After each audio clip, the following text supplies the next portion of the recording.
ಅಫಜಲ್ಪುರ ತಾಲೂಕಿನಲ್ಲಿ ನಡೆಯುತ್ತಿರುವ ವಿವಿಧ ಸರ್ಕಾರಿ ಕಾಮಗಾರಿಗಳ ಗುತ್ತಿಗೆ ಹಂಚಿಕೆಯಲ್ಲಿ ಪರಿಶಿಷ್ಟ ಜಾತಿ ಹಾಗೂ ಪರಿಶಿಷ್ಟ ಪಂಗಡದ ಗುತ್ತಿಗೆದಾರರಿಂದ ನಿರಂತರ ಅನ್ಯಾಯವಾಗುತ್ತಿದೆ ಎಂದು ರಾಜ್ಯ ಜೆಡಿಎಸ್ ಪ್ರಧಾನ ಕಾರ್ಯದರ್ಶಿ ಶಿವಕುಮಾರ್ ನಾಟಿಕರ್ ಆರೋಪ ಮಾಡಿದ್ದಾರೆ. ಪಟ್ಟಣದ ನಡೆದ ಸುದ್ದಿಗೋಷ್ಠಿಯಲ್ಲಿ ಮಾತನಾಡಿದ ಅವರು, ಸರ್ಕಾರಿ ನಿಯಮಾನುಸಾರ ಎಸ್ಸಿ ಎಸ್ಟಿ ಸಮುದಾಯದವರಿಗೆ ಮೀಸಲಾತಿ ಕಾಮಗಾರಿಕೆಗಳನ್ನು ಕೂಡ ನಿಯಮ ಉಲ್ಲಂಘನೆ ಮಾಡಿ ಕೆಲವು ಪ್ರಭಾವಿ ವ್ಯಕ್ತಿಗಳೇ ಹಾಗೂ ಸಂಬಂಧಿಕರಿಗೆ ನೀಡಲಾಗುತ್ತಿದೆ ಎಂದು ದೂರಿದರು. ವಿಶೇಷವಾಗಿ ಭೂಸೇನಾ ನಿಗಮ ಸೇರಿದಂತೆ ಹಲವು ಯೋಜನೆಗಳ ಕಾಮಗಾರಿಕೆಗಳು ಶಾಸಕ ಎಂವೈ ಪಾಟೀಲ್ ಅವರು ಹಾಗೂ ಅವರ ಪುತ್ರ ಅರುಣ್ ಪಾಟೀಲ್ ಅವರ ಆಪ್ತರಿಗೆ ಮಾತ್ರ ಸೀಮಿತವಾಗಿವೆ ಎಂದು ಆಕ್ರೋಶ ವ್ಯಕ್ತಪಡಿಸಿದರು. ಎಂವೈ ಪಾಟೀಲ್ ಅವರು ಹಲವು ವರ್ಷಗಳಿಂದ ಅಧಿಕಾರದಲ್ಲಿದ್ದಾರೆ. ಅದರ ಅವಧಿಯಲ್ಲಿ ಎಷ್ಟು ಜನ ಎಸ್ಸಿ ಎಸ್ಟಿ ಗುತ್ತೇದಾರರನ್ನು ಬೆಳೆಸಿದ್ದಾರೆ ಎಂಬುದು ಸಾರ್ವಜನಿಕರವಾಗಿ ಹೇಳಬೇಕು. ತಾಲೂಕಿನಲ್ಲಿ ನಡೆಯುವ ಬಹುತೇಕ ಕಾಮಗಾರಿಕೆಗಳು ಅವರ ಸಹೋದರ, ಅಳಿಯ ಹಾಗೂ ಮೇಲ್ಜಾತಿಯವರಿಗೆ ಮಾತ್ರ ಸೀಮಿತವಾಗಿರುತ್ತದೆ. ಹಿಂದುಳಿದ ವರ್ಗದವರು ಎಸ್ಸಿ ಎಸ್ಟಿ ಸಮುದಾಯದವರಿಗೆ ಚುನಾವಣೆ ಸಮುದಾಯದಲ್ಲಿ ಮಾತ್ರ ನೆನಪಾಗುತ್ತಾರೆ. ಚುನಾವಣೆ ಮುಗಿದ ಬಳಿಕ ಕೆಲಸಕ್ಕಾಗಿ ಮನೆ ಬಾಗಿಲಿಗೆ ಅಲೆದಾಡಿದರೂ ಪರಿಸ್ಥಿತಿ ನಿರ್ಮಾಣವಾಗಿದೆ ಎಂದು ಕಿಡಿಕಾರಿದರು. ಸಂವಿಧಾನವು ದುರ್ಬಲ ವರ್ಗಗಳ ಅಭಿವೃದ್ಧಿಗಾಗಿ ಮೀಸಲಾತಿ ವ್ಯವಸ್ಥೆ ಕಲ್ಪಿಸಿದೆ. ಆದರೆ ಮಾತೆತ್ತಿದರೆ ಸಂವಿಧಾನ ಉಲ್ಲಂಘನೆಯಾದರೆ ರಕ್ತ ಕ್ರಾಂತಿಯಾಗುತ್ತದೆ ಎಂದು ಹೇಳುವ ನೀವುಗಳು ಅಫಜಲ್ಪುರದಲ್ಲಿ ಆ ವ್ಯವಸ್ಥೆಯನ್ನು ನೀವು ದುರುಪಯೋಗಪಡಿಸಿಕೊಂಡು ಸಂವಿಧಾನ ಉಲ್ಲಂಘನೆ ಮಾಡುತ್ತಿದ್ದೀರಿ. ಇದರಿಂದ ಅರ್ಹ ಗುತ್ತೇದಾರರಿಗೆ ಅವಕಾಶ ದೊರೆಯದೆ ಆರ್ಥಿಕವಾಗಿ ಹಿಂದುಳಿಯುತ್ತಿದ್ದಾರೆ ಎಂದು ಹೇಳಿದರು. ತಾಲೂಕಿನ ವಿವಿಧ ಇಲಾಖೆಗಳ ಕಾಮಗಾರಿಕೆ ಹಂಚಿಕೆ ಕುರಿತು ಸಮಗ್ರ ತನಿಖೆ ನಡೆಸಬೇಕು. ಕಳೆದ 5 ವರ್ಷಗಳಲ್ಲಿ ಯಾವ ಕಾಮಗಾರಿಕೆಗಳು ಯಾರಿಗೆ ನೀಡಲಾಗಿದೆ ಎಂಬ ಮಾಹಿತಿಯನ್ನು ಸಾರ್ವಜನಿಕಗೊಳಿಸಬೇಕು ಎಂದು ಆಗ್ರಹಿಸಿದರು. ತಾಲೂಕಿನಲ್ಲಿ ವೈಯಕ್ತಿಕ ಆರೋಪ ಪ್ರತ್ಯಾರೋಪ ಬಿಟ್ಟು ತಾಲೂಕಿನ ಹಲವು ಅಭಿವೃದ್ಧಿ ಕಾಮಗಾರಿಕೆಗಳಾಗಬೇಕು, ಅವುಗಳ ಬಗ್ಗೆ ಚರ್ಚಿಸಿ ಎಂದು ಮಾಜಿ ಸಚಿವ ಮಾಲಿಕಯ್ಯ ಗುತ್ತೇದಾರ್ ಹಾಗೂ ಅರುಣ್ ಪಾಟೀಲ್ ಅವರು ವಿರುದ್ಧ ಹರಿಹಾಯ್ದಿದ್ದರು. ಮಾಜಿ ಸಚಿವ ಮಾಲಿಕಯ್ಯ ಗುತ್ತೇದಾರ್ ಅವರು ತಮ್ಮ ಮನೆ ಒಡೆದ ಎಂದು ಬಹಿರಂಗ ಸಭೆಯಲ್ಲಿ ಹೇಳುತ್ತಿದ್ದಾರೆ. ಇದು ಸರಿಯಲ್ಲ. ತಮ್ಮ ಕುಟುಂಬದ ಬಗ್ಗೆ ಮಾತನಾಡುವವರು ಎಂವೈ ಪಾಟೀಲ್ ಅವರ ಸಹೋದರ ಅಳಿಯ ನಾಗೌಡ ಜೊತೆಗೆ ಮಾಷಾಳದಲ್ಲಿ ಯಾವ ಪುರುಷಾರ್ಥ ಸಭೆ ಮಾಡುತ್ತಿದ್ದೀರಿ? ಇದು ಎಂವೈ ಪಾಟೀಲ್ ಅವರ ಮನೆ ಒಡೆಯುವ ಕೆಲಸ ಮಾಜಿ ಸಚಿವ ಮಾಡುತ್ತಿಲ್ಲವೇ ಎಂದು ಖಾರವಾಗಿ ಪ್ರಶ್ನಿಸಿದರು. ಹಾಲಿ ಹಾಗೂ ಮಾಜಿ ಸಚಿವ ಇಬ್ಬರು ಸೇರಿಕೊಂಡು ಹಾಗೂ ಒಳ ಒಪ್ಪಂದ ಮಾಡಿಕೊಂಡರು. ಹಿಂದುಳಿದ ವರ್ಗ, ಪರಿಶಿಷ್ಟ ಜಾತಿ, ಪರಿಶಿಷ್ಟ ಪಂಗಡದವರನ್ನ ಅವಶ್ಯಕತೆಗೆ ಅನುಸಾರ ಬಳಸಿಕೊಂಡಿದ್ದಾರೆ ಹೊರತು ಅವರನ್ನ ಮೇಲೆತ್ತುವ ಕೆಲಸ ಮಾಡಿಲ್ಲ ಎಂದು ಮಾನ್ಯ ಶಾಸಕರು ಕೂಡಲೇ ಎಸ್ಸಿ ಎಸ್ಟಿ ಹಾಗೂ ಹಿಂದುಳಿದ ವರ್ಗದ ಗುತ್ತೇದಾರರಿಗೆ ನ್ಯಾಯಸಮ್ಮತವಾಗಿ ಕಲ್ಪಿಸಬೇಕು. ಮುಂದಿನ ದಿನಗಳಲ್ಲಿ ಹೋರಾಟ ತೀವ್ರಗೊಳಿಸಲಾಗುವುದೆಂದು ಎಚ್ಚರಿಸಿದರು. Chennappa Hinchakere, RJ32 Kannada news, Afzalpur.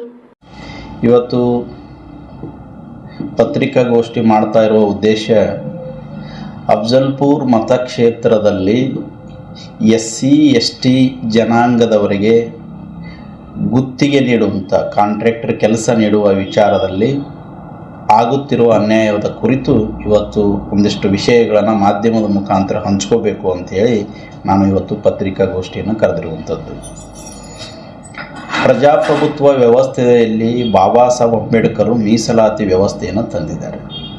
ಯಾಕೆ ಮೀಸಲಾತಿ ತಂದಿದ್ದಾರೆ ಅಂದರೆ ದುರ್ಬಲ ವರ್ಗದ, ಶೋಷಿತ ವರ್ಗದ ಜನ ಮುಂದೆ ಬರಲಿ ಅಂಥೇಳಿನೇ ಮೀಸಲಾತಿ ತಂದಿರುವಂಥದ್ದು. ಮೀಸಲಾತಿಯನ್ನೇ ಆ ಸಮುದಾಯಗಳಿಗೆ ಸಿಗದ ಹಾಗೆಯೇ ವ್ಯವಸ್ಥಿತ ಕುತಂತ್ರವನ್ನು ಮಾಡಿ ದಿಕ್ಕು ತಪ್ಪಿಸಲ್ಕತ್ತಿದ್ದು ಅಫಜಲ್ಪುರ ಮತಕ್ಷೇತ್ರದಲ್ಲಿ. ಅದು ವಿಶೇಷವಾಗಿ ಶಾಸಕರು ಮತ್ತು ಶಾಸಕರ ಸುಪುತ್ರರು ಹೆಂಗೆ ದಿಕ್ಕು ತಪ್ಪಿಸ್ತಾ ಇದ್ದಾರೆ? ರಾಜ್ಯ ಸರ್ಕಾರ, ಸಿದ್ದರಾಮಯ್ಯನವ್ರ ಸರ್ಕಾರ, ಕಾಂಗ್ರೆಸ್ ಸರ್ಕಾರ ಎಸ್ಸಿ ಎಸ್ಟಿಗಳಿಗೆ 2 ಕೋಟಿ ರೂಪಾಯಿವರೆಗೂ ಕೂಡ ಟೆಂಡರಲ್ಲಿ ಮೀಸಲಾತಿಯನ್ನು ಇಟ್ಟಿದ್ದಾರೆ. 2 ಕೋಟಿವರೆಗೂ 18%, ಎಕ್ಸಾಂಪಲ್ ಆಗಿ ಒಂದು 100 ಕೋಟಿ ರೂಪಾಯಿ ಟೆಂಡರನ್ನು ಕರೆದ್ರೆ ಅವರಿಗೆ 18%ಅನ್ನು ಎಸ್ಸಿ ಎಸ್ಟಿ ಅವರಿಗೆ ಕೊಡಬೇಕು ಅಂತೇಳಿ ಮೀಸಲಾಗಿ ಇಟ್ಟಿದ್ದಾರೆ. ಇಲ್ಲಿ ತನಕ ಅಫಜಲ್ಪುರ್ ಮತಕ್ಷೇತ್ರದಲ್ಲಿ ಎಷ್ಟು ಜನಕ್ಕೆ ಕೊಡಿಸಿದ್ರು? ವ್ಯವಸ್ಥಿತವಾಗಿ 2023ರಿಂದ ಅಫಜಲ್ಪುರ್ ಮತಕ್ಷೇತ್ರದಲ್ಲಿ ನನಗನ್ನಿಸ್ತದೆ ಹತ್ತತ್ರ 90ರಿಂದ 100 ಕೋಟಿ ರೂಪಾಯಿಯಷ್ಟು ಕೆಲಸವನ್ನು ಎಸ್ಸಿ ಮತ್ತು ಎಸ್ಟಿ ಕಾಂಟ್ರಾಕ್ಟರ್ಗೆ, ಗುತ್ತಿಗೆದಾರರಿಗೆ ಸಿಗಬೇಕಾಗಿತ್ತು. ಅದು ಸಿಗಲಾರ್ದಂಗೆ ಈ ಎಸ್ಸಿ ಮತ್ತು ಎಸ್ಟಿ ಸಮುದಾಯಕ್ಕೆ ಮಹಾ ದೊಡ್ಡ ಅನ್ಯಾಯ ಮತ್ತು ಮೋಸವನ್ನು ಮಾಡಿದ್ದಾರೆ. ಇದರ ಬಗ್ಗೆ ಇವರು ಮಾತನಾಡಲಿಕ್ಕೆ ತಯಾರಿಲ್ಲ. ವಿಶೇಷವಾಗಿ ಈ ಶಾಸಕರು ಮತ್ತು ಶಾಸಕರ ಸುಪುತ್ರರು ಅವ್ರದ್ದೊಂದಿಷ್ಟು ಬೆಟಾಲಿಯನ್ ಇದೆಯಲ್ಲ, ಅವ್ರಿಗೆ ಆಪ್ತರು, ಅವರೆಲ್ಲ ಸೇರಿಕೊಂಡು ಈ ಸಮುದಾಯಕ್ಕೆ ಸಿಗಲಾರ್ದಂಗೆ ವ್ಯವಸ್ಥಿತವಾಗಿ ಪ್ಲ್ಯಾನ್ ಮಾಡಿದ್ದಾರೆ. ಹೆಂಗೆ ಮಾಡಿದ್ದಾರೆ ಅಂದರೆ, ಒಂದು ಕಡೆಗೆ ಒಂದು ಉದಾಹರಣೆಯನ್ನು ಹೇಳಬೇಕಾದ್ರೆ KKRDB ಆಗಿರ್ಬೋದು, ಬೇರೆ ಬೇರೆ ಅನುದಾನಗಳನ್ನಾಗಿರ್ಬೋದು. ಏನು ಮಾಡಿದಾನೆ ಅಂದರೆ 150 ಕೋಟಿಯಷ್ಟು ಕೆಲಸಗಳನ್ನು ಇವ್ರು ಏನು ಮಾಡಿದ್ದಾರೆ ಅಂದರೆ ಲ್ಯಾಂಡರ್ ಕೇರಡಲ್ ಕೊಟ್ಟಿದ್ದಾರೆ. ಅಲ್ಲಿ ಯಾವುದೇ ಕಾರಣಕ್ಕೆ ರಿಸರ್ವೇಷನ್ ಇರಲ್ಲ, ಅಲ್ಲಿ ಅಗ್ರಿಮೆಂಟ್ ಇರಲ್ಲ. ಅದು ನಾನ್ ಟೆಂಡರಿಂಗ್ ಏಜೆನ್ಸಿ ಅವ್ರಿಗೆ ಕೊಟ್ಟಿರುವಂಥ ಕೆಲಸ. ಅಲ್ಲಿ 2 ಕೋಟಿ ಒಳಗಿದ್ದೀವಿ. ಒಂದು ವೇಳೆ 2 ಕೋಟಿ ಒಳಗಿದ್ದೀವಿ ವರ್ಕನ್ನು PWDಗೋ RDPRಕ್ಕೋ ಬೇರೆ ಡಿಪಾರ್ಟ್ಮೆಂಟ್ ಟೆಂಡರಿಂಗ್ ಆಗಿದ್ರೆ 150 ಕೋಟಿಯಲ್ಲಿ ಹತ್ತಿರ 25ರಿಂದ 27 ಕೋಟಿ ರೂಪಾಯಿ ಕೆಲಸವನ್ನು SC ST ಜನಾಂಗದ ಕಾಂಟ್ರಾಕ್ಟರ್ಗಳಿಗೆ ಕೆಲಸ ಸಿಗ್ತಿತ್ತು. ಅದನ್ನು ಒಂದು ಕಡೆಗೆ ತಪ್ಪಿಸಿದ್ರು. ಕೆಲಸ ಇಟ್ಟರೆ ಅದರ ದಲಿತ ಸಮಾಜದವರಿಗೆ ಒಬ್ಬರಿಗೆ ಇನ್ನೊಬ್ಬರಿಗೆ ಸೇರಿಸಿ ಒಂದು ಕೆಲಸ ಕೊಟ್ಬಿಡೋದು 4 ಮಂದಿಗೆ. ಅವು ದಲಿತ ಸಮಾಜದ SC ST ಜನಾಂಗದಲ್ಲಿರ್ತಕ್ಕಂಥ ಆ ವ್ಯಕ್ತಿ ಮುಖಂಡ ನಮ್ಗೆ ಸಾಹೇಬರು MLA ಸಾಹೇಬರು ಕೊಟ್ಟರಿ, MLA ಸಾಹೇಬರು ಮಗ ನಮಗೆ ಕೆಲಸ ಕೊಟ್ಟರು ಅಂಥೇಳಿ 10 ವರ್ಷ ಅವನಿಗೆ ಚಪ್ಪಾಳೆ ಹೊಡ್ಕೊಂಡು ಜೇಕಾರ ಹೊಡ್ಕೊಂಡು ತಿರುಗಾಡ್ತಾರೆ. ಅವರು ನಿಜವಾದ ಹಕ್ಕನ್ನು ಕಸ್ಕೊಳಕತ್ತಿದ್ದು ಇವತ್ತು SC ST ಜನಾಂಗದ ಜನಗಳಿಗೆ ಮತ್ತು ಲೀಡರ್ಗಳಿಗೆ ಗೊತ್ತಾಗ್ತಾ ಇಲ್ಲ. ನಾನು ರಾಜಕೀಯ ಉದ್ದೇಶಕ್ಕಾಗಿ ಇದನ್ನು ಪ್ರೆಸ್ ಮೀಟನ್ನು ಮಾಡ್ತಾ ಇಲ್ಲ. ನಿಜಕ್ಕೂ ಈ ಜನಾಂಗಗಳಿಗೆ ಆಗ್ತಾ ಇರುವಂಥ ಅನ್ಯಾಯಗಳನ್ನು SC ST ಜನಾಂಗದಲ್ಲಿರ್ತಕ್ಕಂಥವ್ರು ಪ್ರತಿಯೊಬ್ಬರು ಪ್ರಶ್ನಿಸಬೇಕಾಗಿದೆ.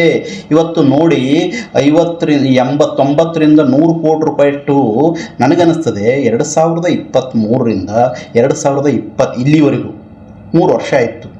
3 ವರ್ಷದಾಗ ಹತ್ತಿರ 400ರಿಂದ 450 ಕೋಟಿಯಷ್ಟು ಕೆಲಸಗಳನ್ನ ಟೆಂಡರ್ಗಳಾಗಿವೆ.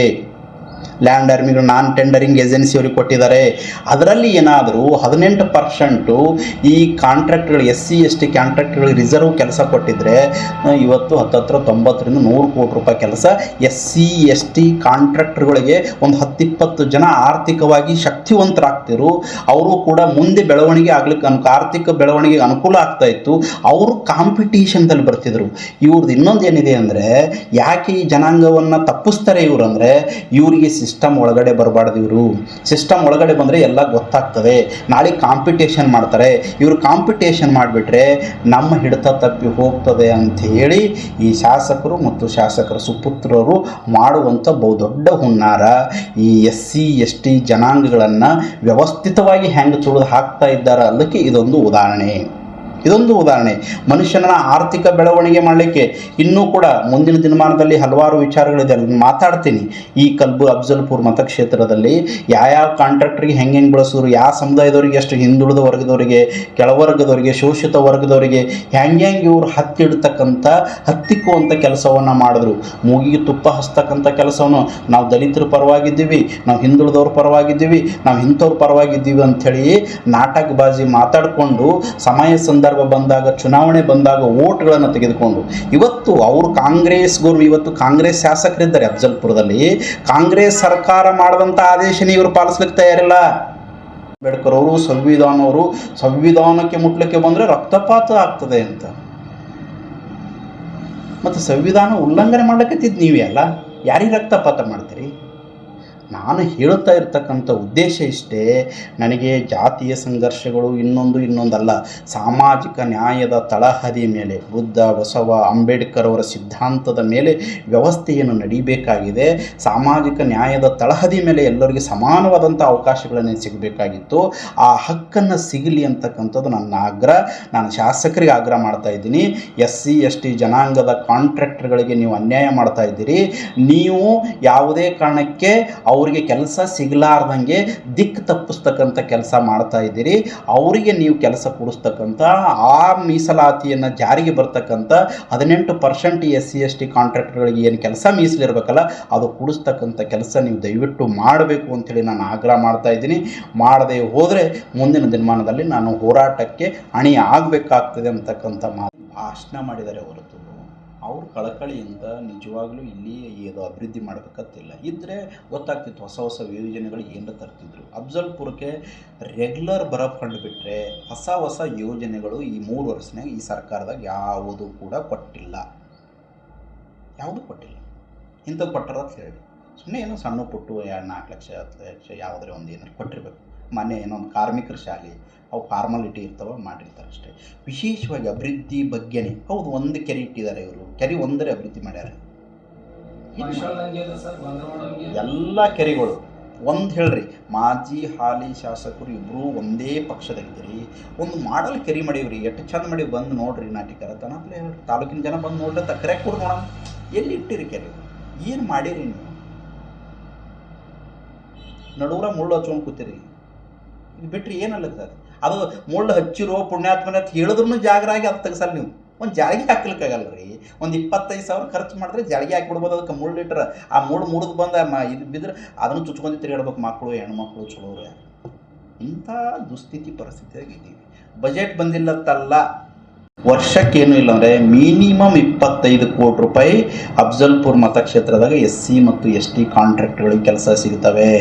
MLA ಮನೆ ಮುಂದೆ ಹೋಗಿ ಕೈ ಮುಕ್ಕೊಂಡು ನಿಂತ್ಕೊಂಡು ನೋಡ್ರಿ ಬಾಬಾ ನಾನು ಕೆಲಸ ಕೊಡ್ರಿ ಅಂತ ಕೇಳೋ ಅಗತ್ಯ ಇಲ್ಲ. ಈ ದಲಿತ ಸಿಗಲಿ, ಈ SC ಸಿಗಲಿಲ್ಲ ಅಂದರೆ ಇನ್ನೊಬ್ಬ SC ಸಿಗ್ತದೆ, ಇನ್ನೊಬ್ಬ SC ಸಿಗಲಿಲ್ಲ ಅಂದರೆ ಇನ್ನೊಬ್ಬ ST ಸಿಗ್ತದೆ. ಅವ್ರಿಗೆ ಅವಕಾಶಗಳು ಇದ್ದೇ ಇರ್ತವೆ.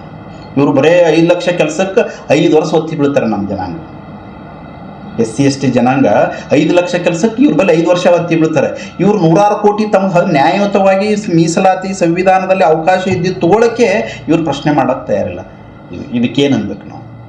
ಈಗಾದರೂ ಎಚ್ಚೆತ್ಕೊಳ್ಬೇಕಾದಂಥದ್ದು ಭಾಳ ಅಗತ್ಯ ಇದೆ. ಇವರಿಗೆ ಎಲೆಕ್ಷನ್ದಾಗ ಓಟ್ ತೊಗೊಳಕ್ಕೆ SC ST ಅವರು ಈ ಜನಾಂಗ ನಮ್ಮ ಪರವಾಗಿದೆ, ಈ ಜನಾಂಗ ನಮ್ಮದಿದೆ ಅನ್ನೋದು ಮಾತಾಡ್ತಾರೆ. ಆದರೆ ರಿಯಲಿಯಾಗಿ ಈ ಸಮಾಜಕ್ಕೆ ಮುಂದೆ ತರಬೇಕು ಅಂದಾಗ, ಆರ್ಥಿಕ ಶಕ್ತಿ ತುಂಬಬೇಕು ಅಂದಾಗ ಬರೋಬ್ಬರಿ ಬಾಲ ಕಟ್ ಮಾಡ್ತಾರೆ. ಎಷ್ಟು ಜನ ಇದ್ದಾರೆ SC ಎಷ್ಟು ಜನ ಕಾಂಟ್ರಾಕ್ಟ್ ಇದ್ದಾರೆ, ST ಎಷ್ಟು ಜನ ಇದ್ದಾರೆ?